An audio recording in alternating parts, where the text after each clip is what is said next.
Hi everyone. Before going ahead with today's presentation, let me introduce myself.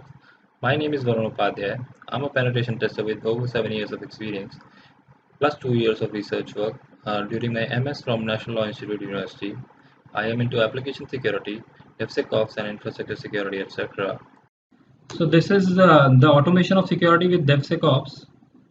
Here I've just given a definition of what DevSecOps is. DevSecOps is a methodology which keeps your code always production ready, and it can be also called a marriage between development side, security and operation sides of the organization. So this is the problem statement which we solve actually with DevSecOps. So as you all know that these days there are frequent releases ranging from days to hours. Developers are required to check in code frequently.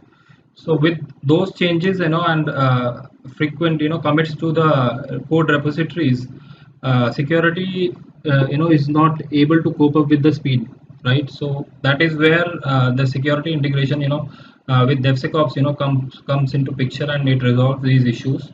So these are the main problems which the developers or an organization faces. One is the developers have to wait a long time in order to get the test results. So with DevSecOps, as soon as a developers checks in the code or commits the code into the repository, a series of test cases runs, which can be functional test cases or maybe security test cases based upon the requirement, or like functional cases will be from the DevOps side. And when we integrate security, we can add security test cases as well. So when we say security test cases, we can include static analysis, and open source scanning for libraries, right? And then we can have dynamic analysis later when the build is deployed. So the second one is, if the test fails, locating and fixing bugs is difficult in traditional approach. But with DevSecOps or DevOps, we can track a particular bug, because every time a developer checks in the code or commits the code, there is a version maintained with the the Git or other version control system. So we can revert back to the previous code, if we are able to find out the bug. So that is another issue which is resolved. Also, in traditional software delivery process, it is a little slow. So DevSecOps resolve this issue by giving the continuous feedback at every code check-in. So the last point is also I've already explained. So these are the main problems which are resolved by DevSecOps or DevOps. This is the demo for the DevSecOps integration, where you can see that with the DevOps pipeline, we can integrate these many things. Static, and we can automate static analysis, code review, and for now we have integrated static analysis and dynamic analysis together with open source. That is a part of solution we are providing at the moment. And these are some benefits of DevSecOps: integration of security within, and it provides great speed and for security team, and an ability to respond to change needs rapidly. There is a better collaboration among development, security, and operation sides of the teams. So it also promotes security as a responsibility of throughout the organization. I mean, for development, security, and as well as operations side. So DevSecOps is like a cultural shift, where it is promoting shift left approach. Let's switch on to the main flow which we have created for this solution. So this is the main architecture, or the flow diagram for our solution right now. So let me try to explain it to you. So as you can see, there are a group of people sitting on a bench or a table. These are stakeholders or developers.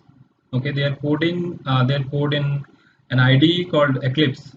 Okay, so this IDE can be different for different languages. Like for like Microsoft programming languages, we can use Visual Studio instead of Eclipse. So if once they push the code or commits the code, the the ID is integrated to GitHub, which in turn is integrated with the Jenkins, which is the orchestrator. So as soon as a developer commits or pushes the code, uh, GitHub, starts pulling the new changes, and it saves in the repository.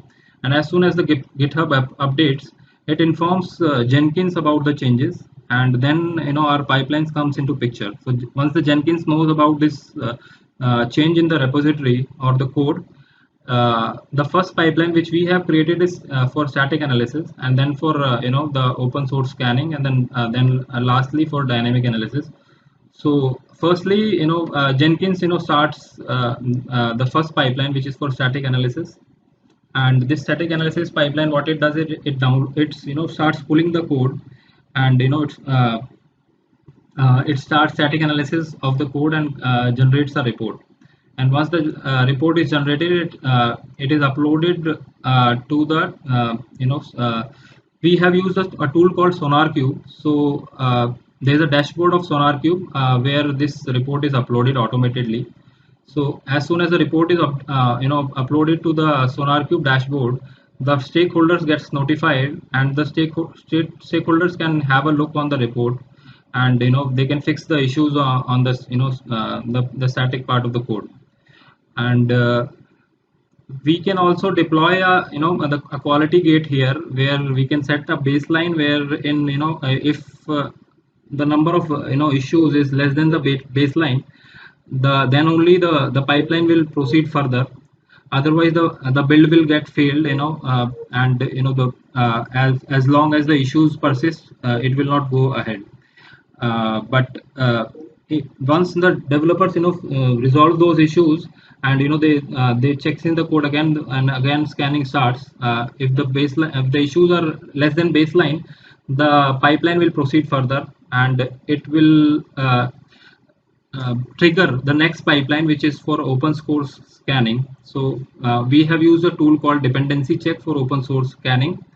And what this tool does is it also starts pulling the code, and it checks for the like NVD database for any updates. So NVD database is a database of for open source libraries, and they're which are vulnerable, and their patches, the patches are available for them. So it checks for any updates in the NVD database, and if it finds any updates, it downloads that update, and those updates can be matched with regards to the open source libraries which we have used in our code. So once the number of libraries are identified, that yes, a patch is available for those, and some issues are there, it will generate a report listing all those vulnerabilities. So once a report is generated, it is emailed automatically to the stakeholders, where they can have a look. And we can also introduce a quality gate here, where we can fail a build with respect to our baseline. Okay, so once this quality check is passed, it triggers another pipeline for dynamic analysis. So we have created two pipelines for dynamic analysis.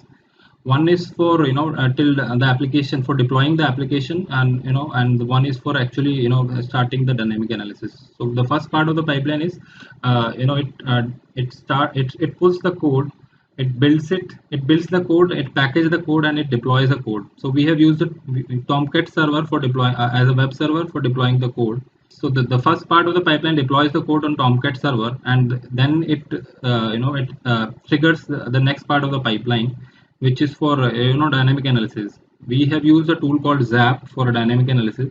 So this pipeline does, when it runs for the first time, it looks for the installation of the tool itself, Zap. So if it finds that the tool is not installed, it installs it at a particular location which is already configured. And once the tool is installed, it launches the tool, and performs some kind of configurations for the scan to start. And we already know the location or the URL of the application deployed on Tomcat. So this kind of configuration is already done on Jenkins, which starts the scan. And once the scan is finished, it comes up with a report, and that report is also automatically emailed to the respective stakeholders. So this is about the description of the demo, let me go ahead and show you the demo itself. So for now I have recorded a video for you all, of the demo. Let me just play it, and I'll explain you throughout. So these are the tools which we have used for this solution. We have used Eclipse Neon version, GitHub, Git and GitHub, Ubuntu as a platform, Linux and Windows both can be used.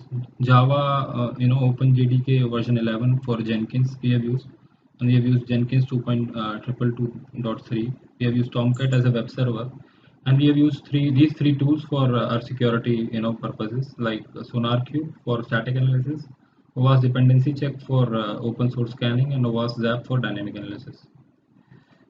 So this is for now I have created this setup on cloud, but we can create it on-prem as well. So this is the cloud platform which I have used, and the configuration is 3 GB RAM, 50 GB hard disk, and Ubuntu Linux 18.04. So yeah, these are the dashboards which we have used. The SonarQube, this one. So as you can see, the last scan is at May 24, 2:20 a.m. So this is I'm just showing you the dashboard as of now, and this is the Tomcat web server. So this, as you can see, there's an application called Maven app which we have used for this demo. This is a simple application, with some login pages there, and this is the code repository on GitHub for this Maven app. So you can see that it is last updated 4 minutes ago. Okay. So now we have come to Jenkins, where I have created 4 pipelines for this demo. So these are the 4 pipelines which I have created for demo. Sonar SAS is for static analysis. Dependency check is for open source scanning, and Dash initiation is for deployment. Invoke Zap is for dynamic analysis. So this is the Eclipse platform or IDE which I am using.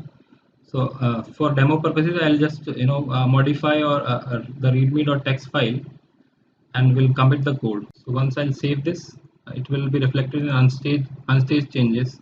I'll move it to staged changes and then commit the code, giving the appropriate commit message. So as soon as I commit and push, this change will be reflected in GitHub. So as you can see, so I'll just refresh the GitHub, and we can see that the last update is 15 seconds ago.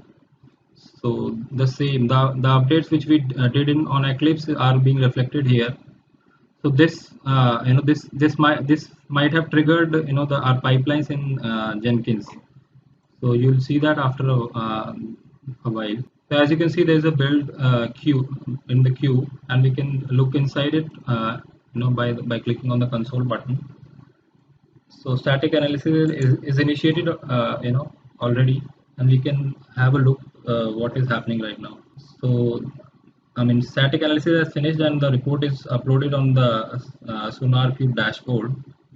And at last, the next pipeline is triggered, which is called dependency check. So we can have a look inside what is happening in dependency check.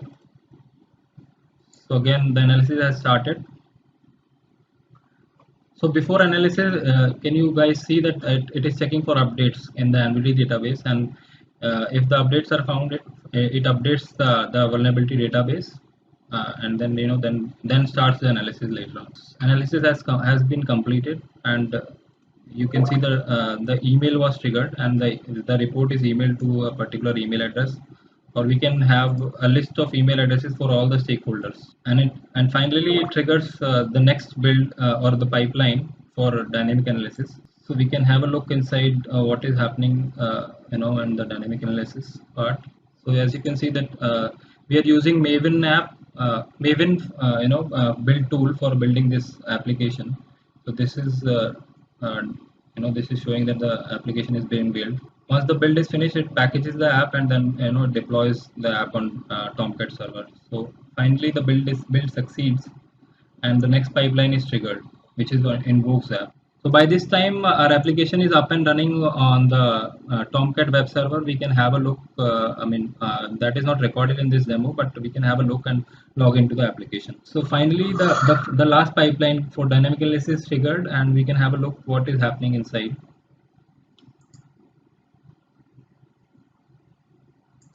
So right now it is configuring the Zap proxy, for starting the scan.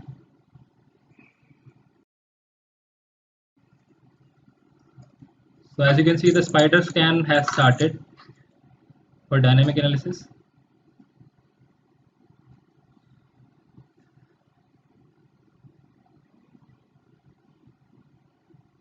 And it generates the report and send it across to the stakeholders.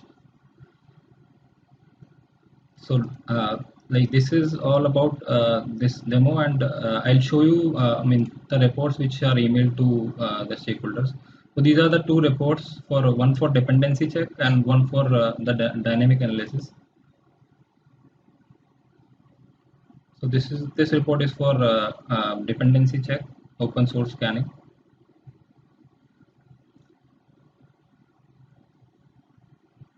Let's have a look on the second report for dynamic analysis. This is using the tool called Zap. These are the list of vulnerabilities identified. Since it is a demo application, it doesn't have much vulnerabilities, but yeah, good for demo. So this concludes the demo. So I hope I was able to make you guys understand how this works automatically. So this works quite fast. If the code base is less.